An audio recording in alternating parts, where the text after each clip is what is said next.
부족한 종을 귀한 교회 강단 위에 불러주셔서 감사를 드리고, 제가 오늘 깜짝 놀랐습니다. 여기 하도인가 싶을 정도로 교회가 리모델링 된 게 저희 교회보다 더 멋지게 꾸며져 있는 것 같아서 이 친구교회 성도님들 참 좋겠다 생각이 들고, 근데 들어와 보니까 추수감사주일 앞에 놓여 있는 수준이 저희 삼일교회하고 너무 다른 것 같고, 특별히 저 고추 한 푸대기로 이렇게 갖다 놓은 것을 보고 친교회 성도님들 역시 통이 다르는구나, 하나님 앞에 감사하는 그 마음이 이 정도로 큰 게 아닐까 그런 생각이 들었습니다.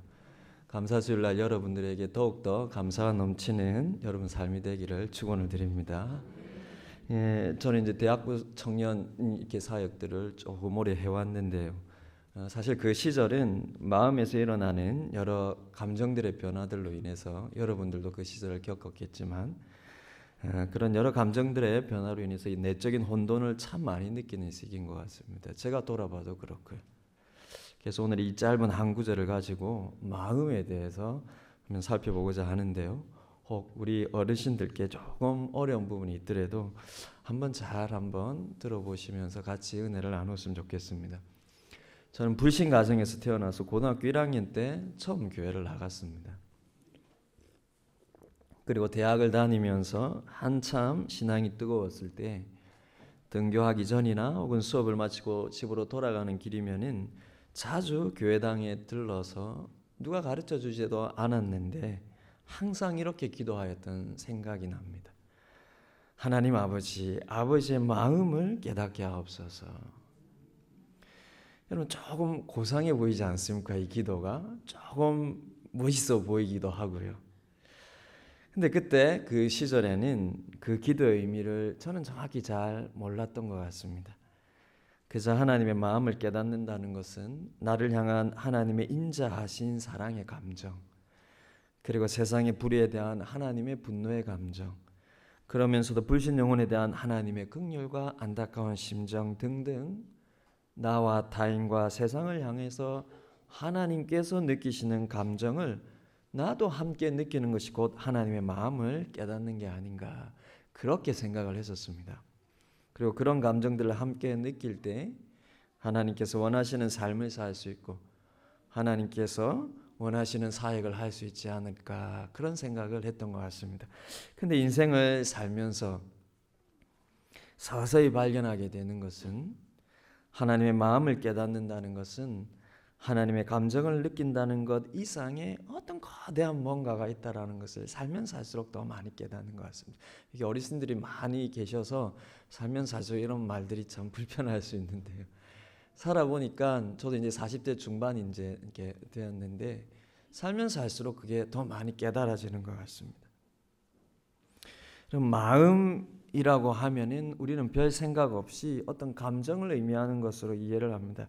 그래서 너 마음이 좀 어때? 그러면은요, 어떤 너의 감정이 어때? 이렇게 묻는 게 되는 거고요. 그리고 요즘 마음이 아프시 혹은 마음이 기쁘시, 그런 말도 나의 감정의 상태에 대한 물음으로 받아들입니다. 근데 이게 우리를 조금 헷갈리게 만드는데요. 여러분, 오늘 본문을 보시면은 잠언 4장 23절에서 말하기를 모든 지킬 만한 것 중에 더욱 내 마음을 지키라, 이렇게 마음에 관해 직접적인 명령을 하지 않습니까? 그럼 이 본문에서 마음은 무엇을 뜻할까요? 여러분, 감정을 뜻할까요? 저도 처음에는 아무 생각 없이 그렇게 생각하고, 마음을 지킨다는 것은 단순히 나의 감정을 지킨다는 것, 그래서 하나님께서 이 말씀은 곧 나의 감정을 다스리라, 이렇게 이해를 하게 되었습니다. 근데 점점 의문이 드는 것은 정말로 나의 감정을 지키고 다스리는 게 모든 지킬 만한 것 중에서 가장 중요하게 지킬 과제인가? 게다가 이 구절에서 계속 이어 말하기를, 여러분 보십시오. 생명의 근원이 어디에서 난다고 합니까? 이에서, 마음에서 난다고 하는데, 정말 생명의 근원이 감정의 문제로부터 나오는 거야. 즉 나의 감정의 상태에 따라서 생명이 왔다 갔다 한다, 이런 말인가? 그런 의문들이 드는 겁니다. 하지만 여러분, 곰곰이 생각해 보면은 마음이란 우리의 감정 자체가 아니에요. 마음은 우리의 감정이 일어나는 좌소, 즉 우리의 감정이 발생하는, 우리 내면에 보이지 않는 어떤 근원을 말하는 것입니다.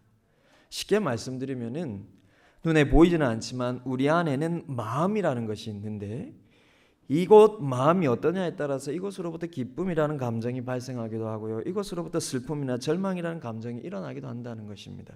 근데 더 깊이 살펴보면은 우리 내면의 근원인 마음이라는 곳에서 나오는 것은 단지 감정만은 아니라는 것이죠.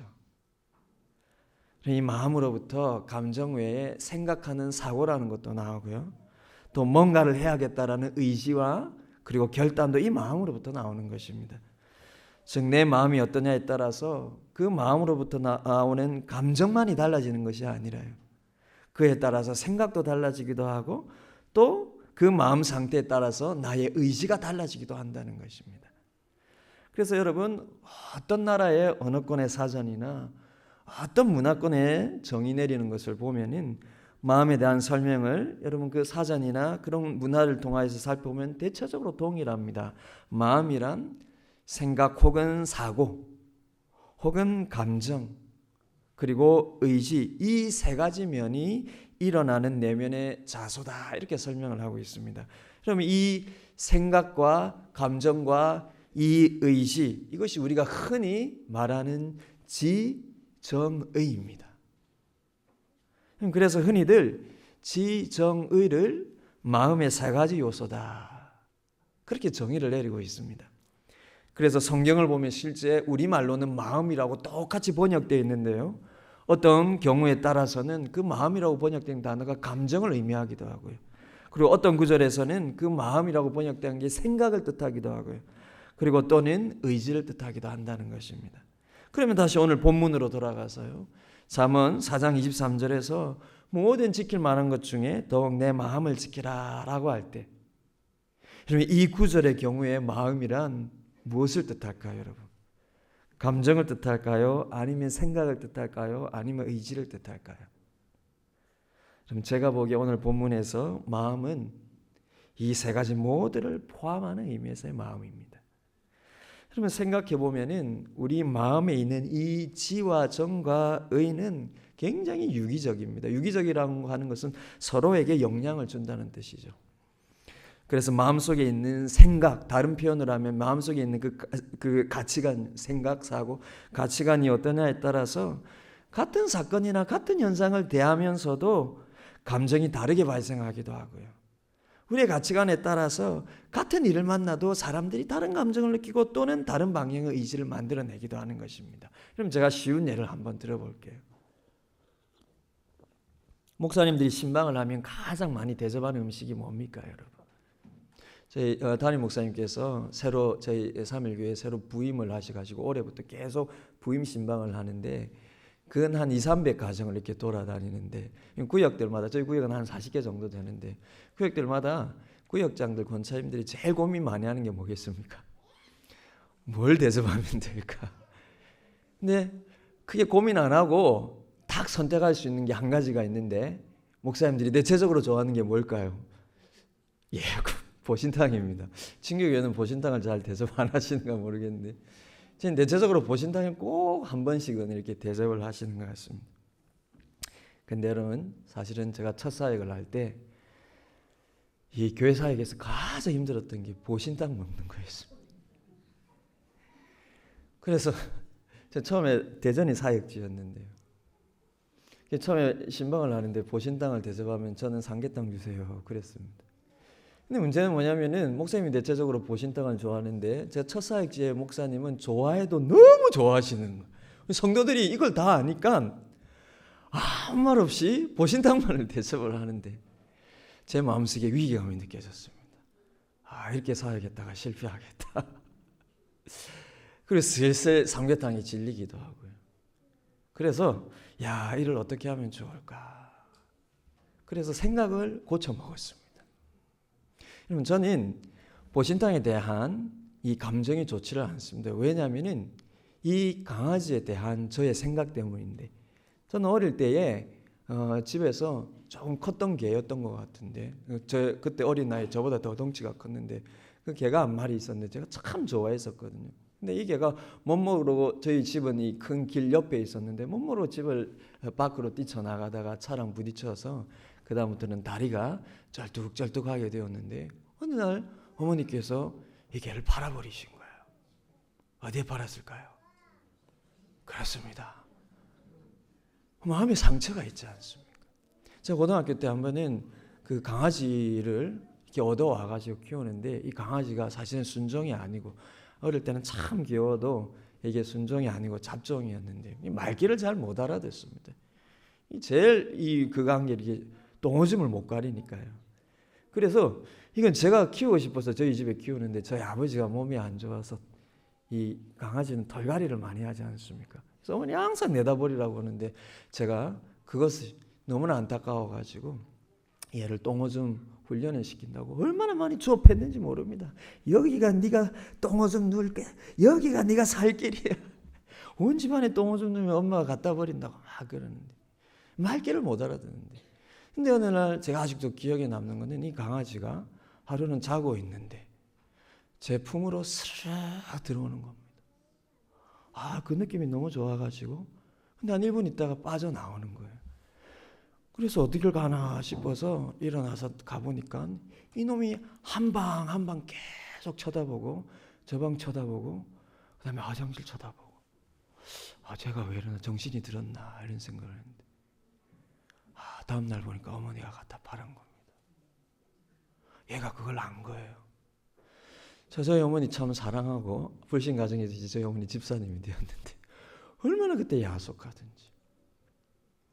제 생각 속에 이 강아지는 저희 친구와 같기 때문에 저는 보신탕에 대한 그 감정이 안 좋았습니다. 여러분 보신탕 내일 드신 우리 어르신은 모르겠지만 처음 접하면 그 야릇한 향기 있지 않습니까? 그게 너무 싫은 겁니다.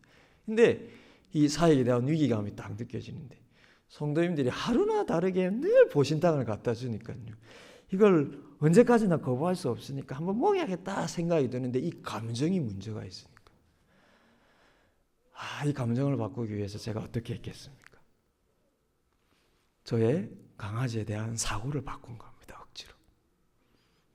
제가 하루는 집에 가가지고 계속 제 마인드 컨트롤 한 겁니다. 내가 키운 강아지하고 먹는 보신탕 강아지는 다른 종류야. 이 강아지하고 이 개는 다른 종류야. 얘는 나한테 키우기 위해서 하나님이 주신 거고 얘는 그럼 너 돼지나 소는 왜 먹어? 걔도 생명인데 얘는 우리에게 주님 보신용으로 주신 개야. 이제 말이 안 되죠. 애들한테 이렇게 가르치면 안 됩니다. 그런데 제가 제 생각을 이렇게 억지로 바꿨어요. 억지로 바꾸니까 이 생각을 바꾸니까 보신탕을 떼학떼 하는데 이 멍멍탕, 이 강아지가 제 생각 속에서 달라지니까요. 감정이 달라지는 겁니다. 대번에는 아니었지만 이 야릇한 향이 한번 한 입 딱 먹어봤는데 맛있는 거라 이 향이 다르게 느껴지는 겁니다.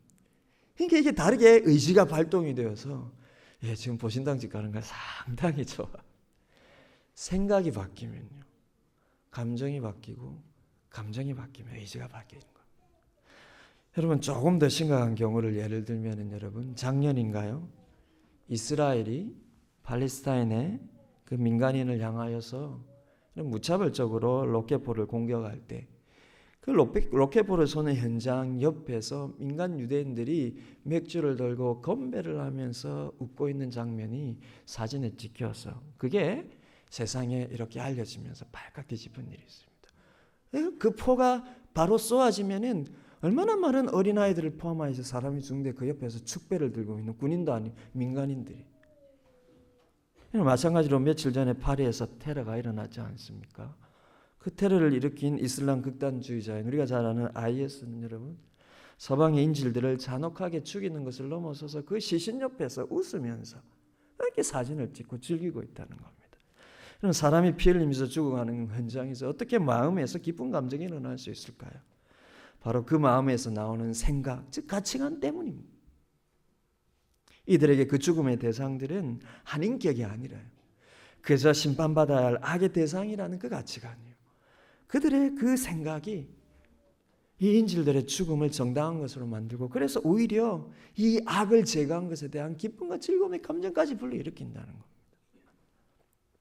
이처럼 마음속에 나오는 감정, 그리고 그 감정으로 인해서 생긴 어떤 의지는 그 사람의 생각 또는 그 사람의 가치관을 반영을 한다는 겁니다. 이렇게 여기저로 연결되어 있다는 겁니다. 여러분, 그런데요, 히브리어로 마음을 레브라고 하는데, 이 구약의 개념 속에 이 레브라고 하는, 이 마음이라고 번역된 이 레브라는 것은 이런 유기적인 관계의 지와 정과 의를 뜻하는 그 이상을 의미를 합니다. 즉 사람의 몸과 마음을 움직이고 반응하게 하는 우리 내면의 마음이라는 것, 곧 생각과 감정과 의지의 자소라는 것은 성경에서 말하길 한마디로 그 사람의 영혼을 뜻한다는 것이죠. 그래서 성경에는 실제 마음이라는 단어와 영혼이라는 단어가 동의어로 쓰이는 구절이 생각보다 있습니다. 쉽게 말하면 마음이란 것, 그 사람의 영을 뜻한다는 것이죠. 제가 느끼기에 오늘 본문의 경우도 마음을 영으로 고쳐 표현해도 무방하지 않나 싶습니다. 그러면 다시 한번 보십시오. 오늘 본문 4장 23절에 마음을 영으로 고쳤어요. 마음을 영으로 고쳐서 우리 한번 같이 한번 읽어볼까요? 시작. 뭐든 지킬 만한 것보다 더욱 내 영을 지키라. 왜냐하면 생명의 근원이 이 영에서 나기 때문이라. 여러분, 이러면 이해가 쉬워지죠. 여러분, 하나님께서 아담의 육체를 만드시고 마지막에 그 코에 생기를 불어넣어서 뭐가 되었다고 했습니까? 생명이 되었다고, 살아있는 영이 되었다고 말씀을 하셨기 때문에 사람의 생명의 근원은 영이 맞는 겁니다. 그래서 아담과 하와가 타락을 할 때 그 마음이 타락을 하였는데 그것이 곧 그들의 영의 타락인 것입니다. 그러면 사단이 여러분 처음에 이 아담과 하와의 마음을 타락을 시킬 때 단순히 선악과를 먹고 싶은 그들의 이 욕망을 자극한 게 아니에요. 단순히 그들이 그 과실이 너무나 먹고 싶어서 막 굶주림이 막 일어나고 너무나 먹고 싶어서 침을 흘리는 이 식욕이나 이 욕구를 불러일으킨 게 그게 아니라는 겁니다. 하나님에 대한 그들의 생각, 즉 하나님과의 관계에 대한 그들의 가치관, 그들의 사고를 흔들어 버린 거예요. 그러니까 욕망이 불러일으킨 겁니다. 그래서 창세기 3장 5절을 보시면요, 사단이 하와에게 이렇게 유명한 말을 하지 않습니까? 너희가 선악과를 먹는 날에는 너희 눈이 밝아져 하나님과 같이 되어 선악을 알 줄을 하나님이 아심이라. 이렇게 먼저 공격을 하는 겁니다. 이게 무슨 뜻입니까? 그거 먹어도 너희와 하나님과의 관계는 변함이 없어. 오히려 그거 먹으면 너희도 하나님처럼 되는 걸 하나님이 아신 거야. 그렇게 하나님과 그들의 관계 설정에 대한 그 가치관을 흔드는 겁니다. 그거 먹어도 상관없어. 사실은 너희도 하나님처럼 되는 것뿐이야. 너희와 하나님 관계는 변함이 없어. 그랬더니 다음 6절을 보시면은 여자가 그 나무를 본즉 먹음직도 하고 보암직도 하고 지혜롭게 할 만큼 탐스럽기도 한지라. 무슨 말일까요? 그제서야 선악과에 대한 욕망의 감정이 일어났다는 뜻입니다. 그러니 여러분, 하나님께 속한 사람들에게 사단은 어떤 욕심과 욕망을 일으키기 전에 항상 하나님에 대한 우리의 가치관을 흔드는 거예요. 하나님과 우리의 관계에 대한 이 생각을 흔들어 버리는 것입니다. 여러분, 어떤 문제들 앞에서는 늘 사단은 우리에게 이렇게 이 가치관을 흔들면서 이런 질문을 던지는 겁니다. 하나님이 너에게 누구니? 그거 한다고 하나님이 너에게 태도가 바뀔 것 같아? 아니야. 하나님이 너에게 누구이기를 원하느냐? 상관없어. 아담과 하와 역시 이 질문의 의미를 알았어요. 그리고 처음에 내가 선악과 먹으면 선악을 알게 되어서 하나님처럼 될 줄 하나님이 아시고 계시는 거야 라고 그렇게 얘기를 할 때 이 의미를 알았어요. 사단이 그렇게 질문을 한 것이죠. 속으로는 하나님이 이 에덴의 주인이고 너의 주인이니? 아니야. 사실은 너도 이 에덴의 주인이 될 수 있어. 너도 너 자신의 주인이 될 수 있고 너도 너 자신의 삶의 주인이 될 수 있어. 하나님도 그것을 아셔. 네가 너의 세상의 주인이 되면 실은 오히려 하나님이 너에게 더 도움이 될 거야. 하나님이 그게 두려울 뿐이지 실은 너희가 선악과를 먹으면 하나님이 이제 꼼짝도 못하고 너에게 더 큰 도움이 될 거야. 내가 그것을 먹어도 하나님은 변함없이 너에게 도움이 될 거야. 이 생각이 바뀌니까 여러분, 감정이 바뀌고요.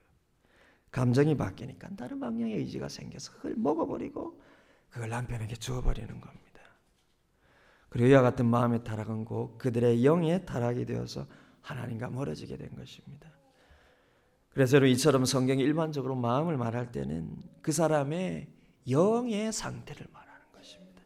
그것은 곧 그 사람과 하나님과의 관계에 대한 상태를 말하는 것입니다. 그 마음이 어떠냐는 여러분, 그가 하나님과의 실질적인 관계가 어떠냐를 보여준다는 것입니다. 그럼 따라서 성경이 말하는 마음이라는 것은 생각과 감정과 의지가 유기적으로 연결되어 있는 정도가 아니라요, 하나님과 그 사람이 어떻게 연결되어 있는 것까지를 표현하고 있다는 것입니다. 쉽게 말씀드리면 내가 어떤 문제를 만날 때 내가 느끼는 감정이라는 것은 그 문제에 대한 나의 생각과 가치관을 보여주는 걸 넘어서서요, 성경이 말하는 것은 뭐냐면 어떤 문제 앞에서 내가 만나는 감정은 나의 내면 깊은 곳에 실제 나라는 영혼이 어떻게 하나님을 생각하고 있는지, 내가 실제 겉으로는 신앙이 좋아 보이는 것 같은데요, 실제 하나님을 내가 어떻게 생각하고 있고 어떻게 하나님과의 관계를 맺고 있는지 실제적으로 보여주는 바로메터라는 겁니다. 그럼 더 자세히 말씀드리면 내가 어떤 문제를 당할 때 느끼는 염려나 근심의 감정이요, 더 나아가서 슬픔과 무기력과 열등감 등의 감정이요, 거기서 더 나아가면 불평이 생기고 분노의 감정이 일어나는 것은 그 감정 자체가 내 안에서 일어난 것이 아니라요, 더 깊이 들어가 보면 실제 내가 하나님을 어떻게 여기고 있는지, 내 내면 안에 형성된 실제 나와 하나님과의 관계를 보여준다라는 것입니다. 그래서 여러분, 우리가 근심이나 슬픔을 만날 때 단순히 염려하고 슬퍼하는 감정을 애써서 막 참으려 하거나 그것을 막 부정하는 것으로 해결되는 게 아닙니다. 그 이면에 있는 나의 생각과 가치관의 문제를 보아야 하고요, 또 더 깊은 곳에서는 내가 하나님 앞에서 내려놓지 못하는 것이 무엇인지, 내 속에 근심이 일어나고 걱정이 일어나고 불평과 불만이 일어날 때는 내가 하나님의 간섭받기를 싫어하는 내 내면 깊은 곳의 문제가 무엇인지, 내가 정말로 내려놓지 못하고 있는 그것이 무엇이 있는지 하나님이 보여주려고 한다는 것입니다. 그렇기 때문에 여러분, 어떤 고통의 문제를 만나면요, 그 고통의 문제를 바라보는 우리의 시각과 하나님의 시각이 전혀 다른 겁니다. 다른 말로 하면 어떤 고통의 현실에 대해서 내가 바라는 욕구와 하나님의 욕구가 서로 다르다는 거예요. 물질적인 어려움을 만나거나 건강에 고통을 당하거나 자녀나 배우자의 문제를 만날 때 우리의 욕구는 뭡니까? 그 문제가 주는 고통에서 빨리 해결되게 해주십시오. 우린 대부분 그 문제를 빨리 해결해 달라고 기도하는 것에 몰두하지만 하나님의 욕구는 다르다는 겁니다. 여러분, 우리의 고통의 문제가 넓게 보면 하나님이 허용하신 것이죠. 심지어 우리가 실수하고 우리가 죄를 지어서 당하는 고통까지요, 실은 하나님이 만드시고 조작한 건 아니지만 하나님이 허용하시는 겁니다. 어떤 목적이 있어서요. 그 목적이 우리가 생각하는 것하고 전혀 다르다는 겁니다. 왜 그 문제가 나에게 분노를 일으키는지, 왜 그 상황이 나에게 불평과 짜증과 원망을 일으키는지, 나의 영혼 깊은 곳에 있는 그 원인을 보라고 하나님께서 말씀하시는 겁니다.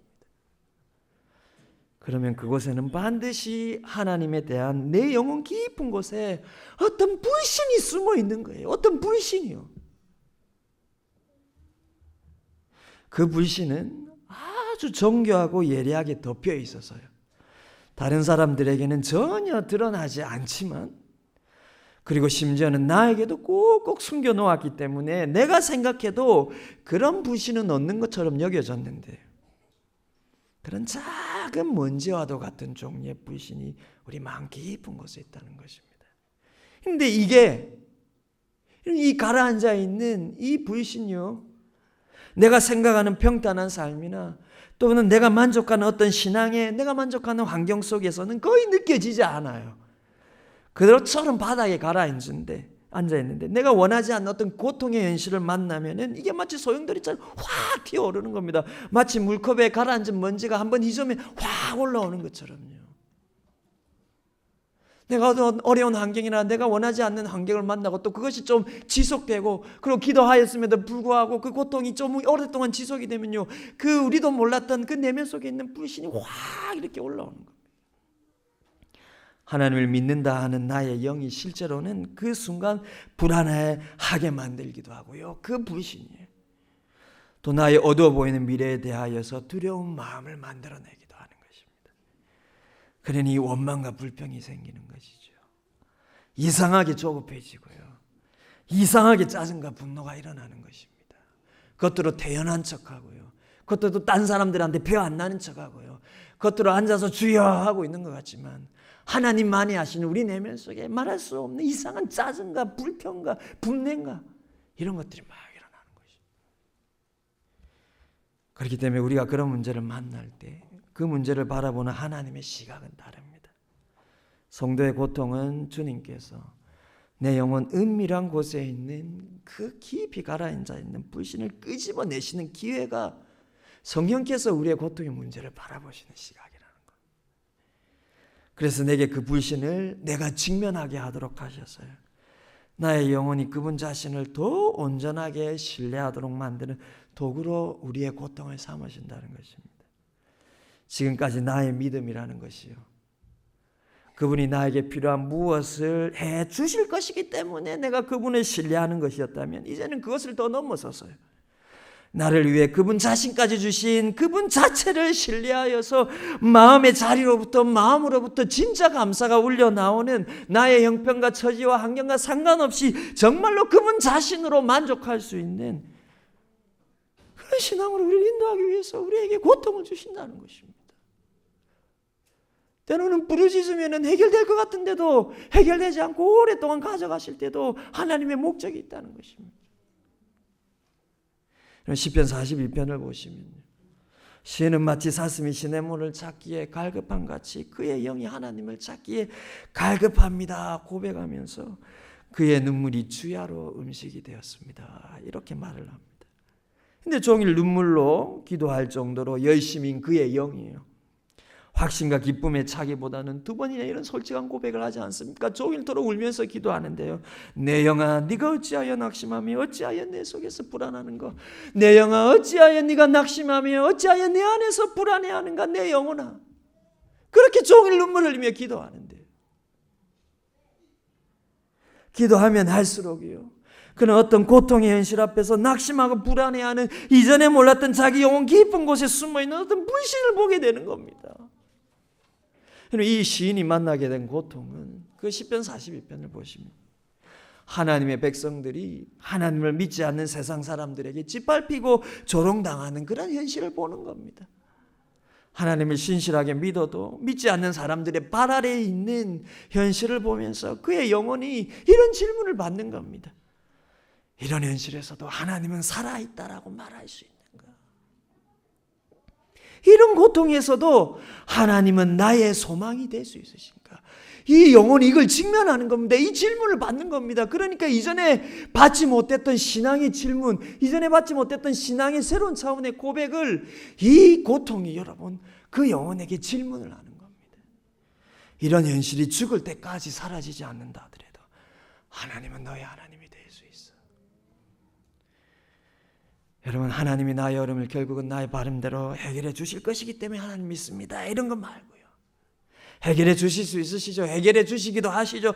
그런데 내가 만난 어떤 깊은 고통의 현실에서 하나님은 우리가 이전에 가졌던 신앙에 대한 생각으로는 도무지 상상할 수 없었던 어떤 질문을 던지는 겁니다. 어떤 질문을 하나님이 던지시는 거예요, 우리에게.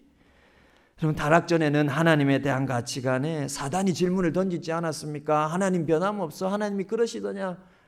근데 타락 후에는 오히려 하나님이 질문을 던지시는 거예요, 우리에게.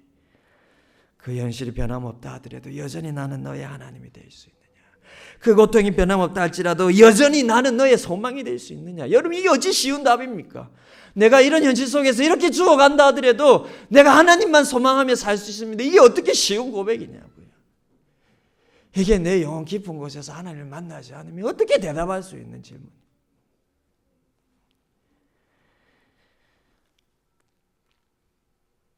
이런 고난이나 고통의 내용은 다 다를 수 있습니다. 그 크기도 제각기 다를 수 있지만 하나님이 그런 아픔의 순간을 통해서 이전에 우리가 생각했던 신앙의 가치관으로는 답할 수 없는 이런 종류의 질문을 너무나 우리 모두에게 물어보고 싶은 거예요. 고난의 크기가 크든 작든요. 그 길이가 짧든 길든요.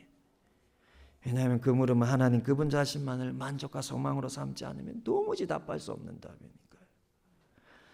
하나님은 25년간이나 기다리게 해놓고는 겨우 아들 하나 얻게 하신 아브라함에게 여러분 25년 만에 자녀 하나 얻고요. 그 자녀가 여러분 10대가 되어서 총 40년간 정도가 흐르지 않았습니까? 그런데 하나님께서 그 자녀 내어놓으라고 하시면서 하나님께서 그 모순된 현실이죠.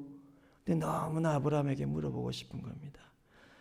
이렇게 너의 목숨보다 더 소중한 이 아들을 내가 데려갈지라도 나는 여전히 너의 소망이 될 수 있느냐. 확인하고 싶은 거예요. 하나님은 40년간의 삶을 광야에서 존재감 없이 먼지처럼 살게 해놓고 그 모세에게 하나님 묻고 싶은 것입니다. 40년의 삶을 그렇게 먼지처럼 살게 해놓으시고요.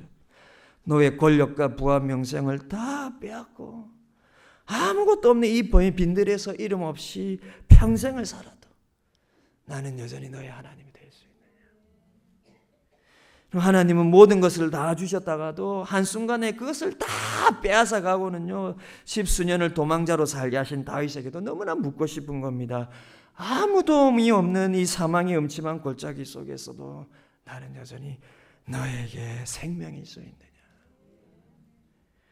여러분, 그런데 이들은, 제가 방금 말씀드린 이들은 오랜 세월의 고통이긴 하였지만 결국은 이 세상의 축복을 받았습니다. 참고 기다렸더니 하나님이 복으로 베풀어 주셨습니다. 하지만 성경 고통 속에서 그대로 죽어간 믿음의 인물들에 대해서도 수없이 말을 합니다. 하나님 그분은 다윗에게 밀려서 바람처럼 사라지고요. 결국에는 이름 없이 죽게 될 요나단에게도 너무나 물어보고 싶은 것이죠. 너의 왕위를 내어주고 아무도 알아주지 않는 그런 무명의 자리로 갈지라도 나는 너에게서 찬양받을 하나님이 될 수 있느냐. 저는 성경에서 제일 좋아하는 인물 중에 하나가 요시야 왕인데요. 다윗 왕 이래로 다윗과 같은 믿음의 왕은 요시야 하나밖에 없습니다. 온전한 믿음을 가진 왕. 그는 남유다 왕국이 몰락하기 직전에 평생을 말씀으로 기억하며 죽은 힘을 다해 하나님의 왕국을 다시 일으키려 했지만 하나님은 유다에 대한 심판을 번복하지 않으시고요. 그래서 심판 전에 아직 젊은 요시야 왕을 먼저 데려가시겠다라고 예언을 하신 겁니다. 그렇게 평생 하나님 위하여서 사는데 그를 젊은 나이에 데려가시겠다고 예언을 하시는 겁니다. 그러니 한평생 주를 위해 헌신한 그에게 하나님은 죽음을 예언하시면서 너무나 물어보고 싶은 거예요. 너의 삶의 모든 수고가 너가 원하는 대로 이 땅에서 아무 열매를 맺지 못한다 하더라도 나는 여전히 너에게 예배받을 하나님이 될 수 있느냐. 너무 묻고 싶어. 여러분, 이것들이 다 하나님께서 성도들의 삶 속에 주시는 시험입니다. 그것은 우리를 넘어지게 하는 시험이 아니라요.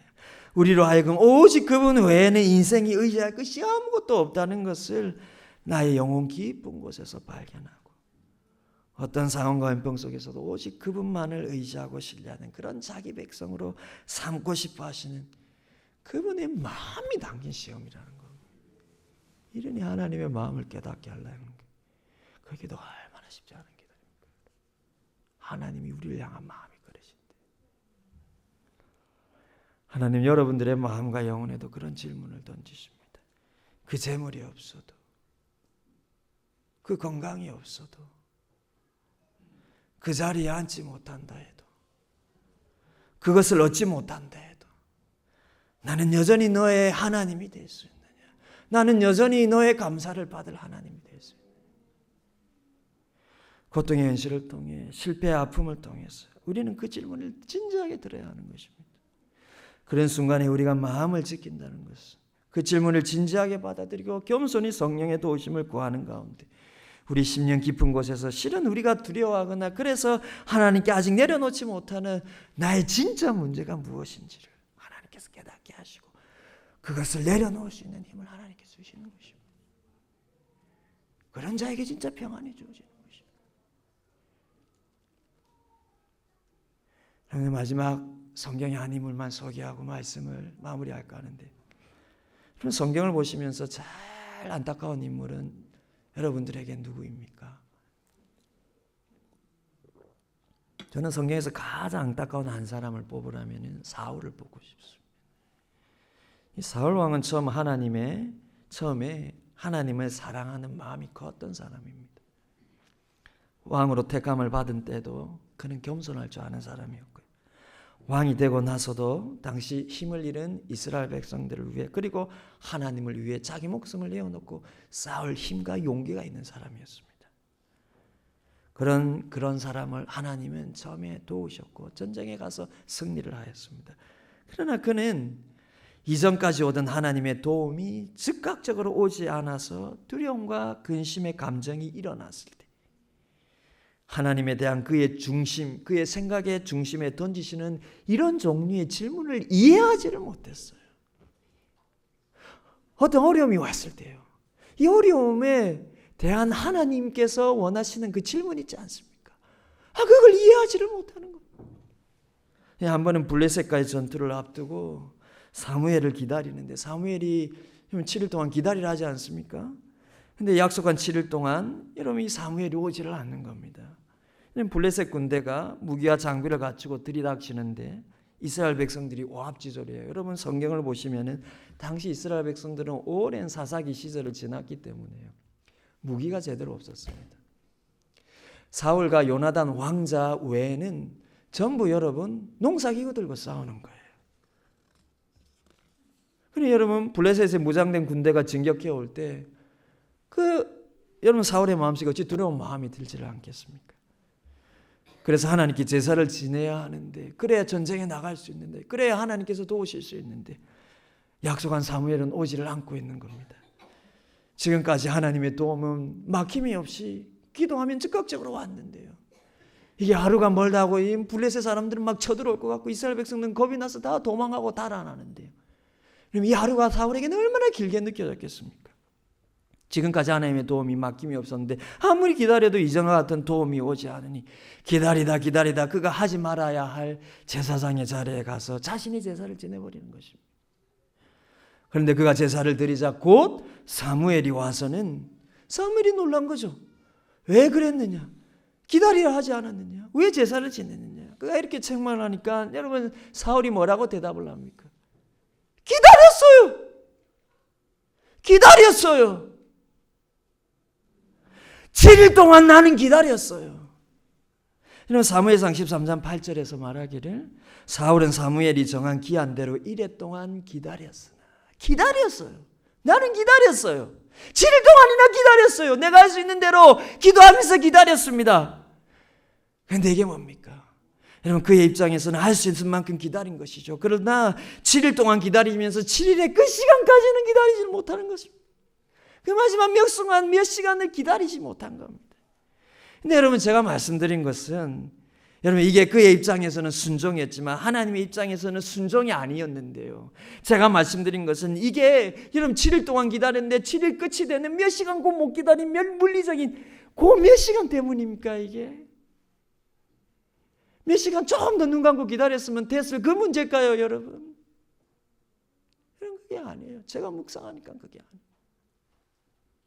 시간이 오를수록 그의 불안하고 두려운 감정에서 그는 하나님께 이 불안한 마음과 감정이 일어나는 의미가 무엇인지를 묵상하지를 못한 것입니다. 여러분 7일 동안 왜 사무엘이 오지 않았겠습니까? 하나님이 막으신 것이죠. 무엇을 보기 위해서요? 사울의 중심을 보기 위해서요.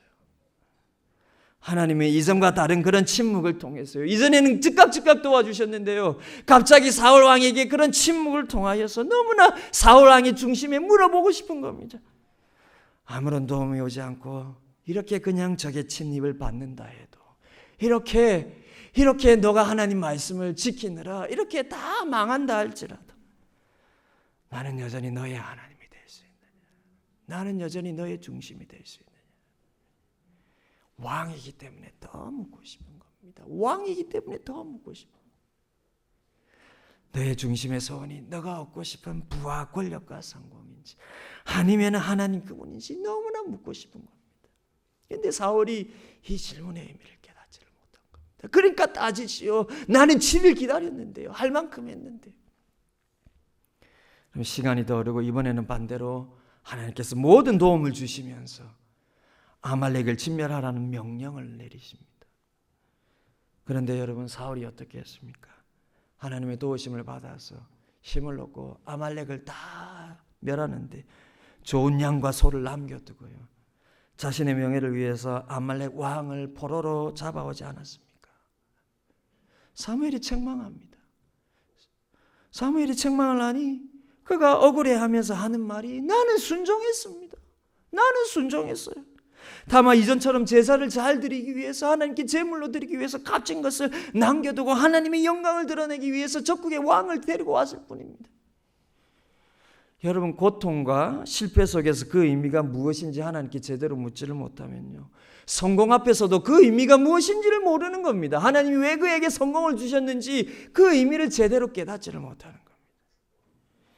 그는 그를 위한 단심이 일어나는 감정 앞에서 다시 이런 하나님의 질문을 묵상해야 했는데 그걸 묵상을 못했습니다. 하나님께서 모든 것을 진멸하라고 하시면서 하나님의 능력을 주실 때 하나님이 무엇을 묻고 싶은 겁니까? 모든 것을 진멸하라 했으니까요. 그가 얻을 전리품은 하나도 없는 것입니다. 너는 나를 위해 온 힘을 다해 수고를 하고도, 너는 너의 목숨을 내어놓고 이렇게 수고를 하여도 그 결과로 아무것도 얻지 못한다 할지라도 그래도 나는 너의 하나님이 될 수 있느냐? 그래도 나는 너의 도움이 될 수 있느냐? 사랑하는 성도 여러분, 하나님 앞에서 마음을 지킨다는 것이, 그래서 내가 원하지 않는 고통과 아픔의 현실 속에서는 내 영혼 깊은 곳에서 하나님에 대한 나의 새로운 질문을 하나님께서 던지시고 우리가 그것을 만날 때에 여러분, 하나님 앞에서 마음을 지킬 수가 있는 것입니다. 하나님이 우리에게 질문하지 않습니까? 그래도 나는 너의 하나님이 될 수 있느냐? 그래도 나는 너의 감사가 될 수 있느냐? 그런 질문에 답을 하실 수 있는 여러분 되시기를 바라고, 여러분, 고통 앞에서 근심이 되고 낙심이 될 때 너무 안 근심하려고 하지 마시고요, 너무 안 낙심하지 안 하려고 하지 마시고요, 낙심하는 마음 깊은 곳에 무엇이 내 영혼을 이렇게 불안해하고 무엇이 내 영혼을 이렇게 낙심하게 하는지, 내가 하나님에 대해서 신뢰하고 있지 못하는 내가 쥐고 있는 게 무엇인지 잠잠히 여러분들 영혼에 물어보시면서 하나님께서 그거 내려놓아라, 그거 내려놓아라. 나로 충분하지 않느냐? 내가 너를 위하여서 십자가에 죽어준 것으로 충분하지 않느냐? 거기서 여러분 진짜 감사를 찾고, 거기서 여러분 영혼의 진짜 평안을 찾으신 여러분 되시기를 주님의 이름으로 축원을 드립니다. 제가 한번 기도하겠습니다.